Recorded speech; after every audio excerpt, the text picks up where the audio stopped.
નમસ્કાર દર્શક મિત્રો, હું છું પરમાર અનિશા. તમે જોઈ રહ્યા છો લોકસામના ન્યૂઝ. તો જોઈએ આજના સમાચાર. સુરતથી અમારા રિપોર્ટર નૈતિક રેશમવાળા સાથે 6.18 કરોડનો હાઇબ્રિડ ગાંજો મંગાવનાર તમિલનાડુનો ડ્રગ્સ ડીલર પકડાયો.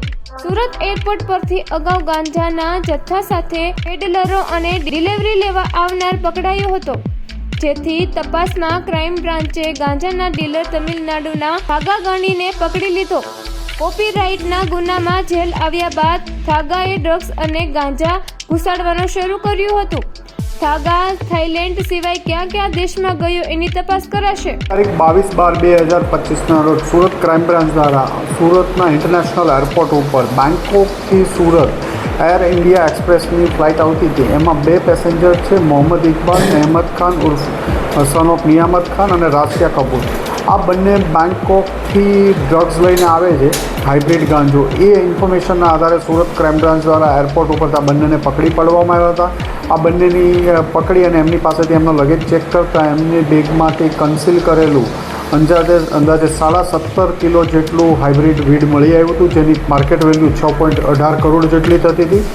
આ બંને ઉપરાંત આ જે મુદ્દામાલ છે આ બંને બેંકોકથી લાવ્યા હતા અને એ બહાર સુરત એરપોર્ટ ઉપરથી જ તામિલનાડુનો એક થમીમ ઉર્ફે તમીમ ઇબ્રાહિમ અંસારી, જે કાંચીપુરમ તામિલનાડુનો છે, એને આપવાનો હતો અને એ લેવા માટે બહાર આવ્યો છે. એ ઇન્ફોર્મેશનના આધારે ક્રાઇમ બ્રાન્ચની ટીમે બહારથી થમીમ અથવા તમીમ અંસારીને પણ પકડી પાડ્યો. આ ત્રણેય તામિલનાડુના રહેવાસી હતા. આ માલ ક્યાંથી લાવ્યા, કોને આપવાનો હતો, આ પૂછપરછ કરતાં તામિલનાડુના જ 2 ઇસમો મોહમ્મદ અલી અને મોહમ્મદ ઇબ્રાહિમ, જે 2-2.5 વર્ષથી બેંકોકમાં રહી અને ભારતના વિવિધ શહેરોમાં અલગ અલગ એરપોર્ટો ઉપર હાઇબ્રિડ ગાંજો કેરિયર થ્રુ મોકલતા અને એ તામિલનાડુ અને અન્ય રાજ્યોમાં મોકલવામાં આવતો હતો. આમની પૂછપરછ દરમિયાન આ માલ આગળ થાનાગની ઉર્ફે શાહજહાં, જે ચેન્નઈ તામિલનાડુમાં રહે છે, એને ત્યાં આપવાનો હતો અને તમીમ લઈ અને સુરત એરપોર્ટથી રિસીવ કરી અને ત્યાં આપવાનો હતો. સુરત ક્રાઇમ બ્રાન્ચની ટીમે થાનાગની ઉર્ફે શાહજહાંને આઈડેન્ટિફાઈ કરી અને એને ત્યાંથી ચેન્નઈથી પકડી પાડ્યો છે અને તેના ટ્રાન્ઝિટ રિમાન્ડ લઈ અહીંયા લાવી એની વધુ પૂછપરછ ચાલુ છે. આરોપી જે પકડાયો છે તેનું મુખ્ય જે કામ છે તે કયા પ્રકારનું હતું અને કેટલું કમિશન મનાવું હતું? આ એક ઇન્ટરનેશનલ સિન્ડિકેટ છે. આ બધા ભેગા થઈ અને એક આ ગેંગ ચલાવે છે. તામિલનાડુથી ઇન્ટરનેશનલ ગેંગો છે. આ મુદ્દામાલ ઇન્ડિયાના અલગ અલગ એરપોર્ટો ઉતારી અને પાછા તામિલનાડુ જ લઈ જવાના હતા. આ ઇન્ફોર્મેશનના આધારે ક્રાઇમ બ્રાન્ચે પકડી અને એમને ત્યાં મોકલ્યો. એ પણ આ કેસમાં ભાગીદાર જે પાર્ટનરશિપ હોય એ રીતે જ લાગે છે પ્રાથમિક દ્રષ્ટિએ. અત્યારે સર, કેવી રીતે કોન્ટેક્ટ કરતા હતા આરોપીઓ? આ બધા જ એકબીજાના સંપર્કમાં છે. મોહમ્મદ અલી અને મોહમ્મદ ઇબ્રાહિમ બેંકોક છે, એની સાથે જે પકડાયેલો થાનાગની સંપર્કમાં છે એ પણ તામિલનાડુનો છે. આ પોતે પણ ત્યાં બેંકોક જઈ આવ્યો છે, ત્યાં એકબીજાના સંપર્કમાં હતા.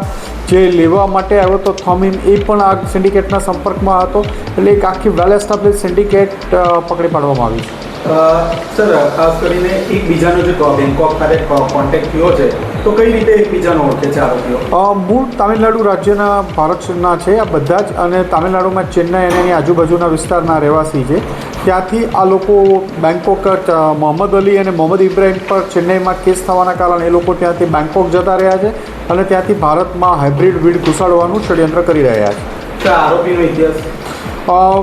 તો મોહમ્મદ જે થાનાગની શાહજહાં છે એ એક કેસમાં પહેલાં પકડાયેલો છે. એની હિસ્ટ્રી અમે તપાસી રહ્યા છીએ.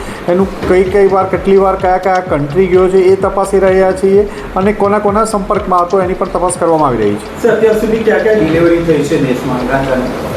અત્યારે આ જે પ્રાથમિક જે કહે છે એ તમામ ડિલિવરી આ લોકો મેળવી અને તામિલનાડુ જ લઈ જતા હતા અને થાનાગનીને આપતા હતા. હવે થાનાગની કોને એ લોકોને ડિલિવરી આપતા હતા એ આગળ ઇન્ટ્રોગેશન દરમિયાન ખબર પડશે. સર, કેટલું મોટું રેકોર્ડ હોઈ શકે?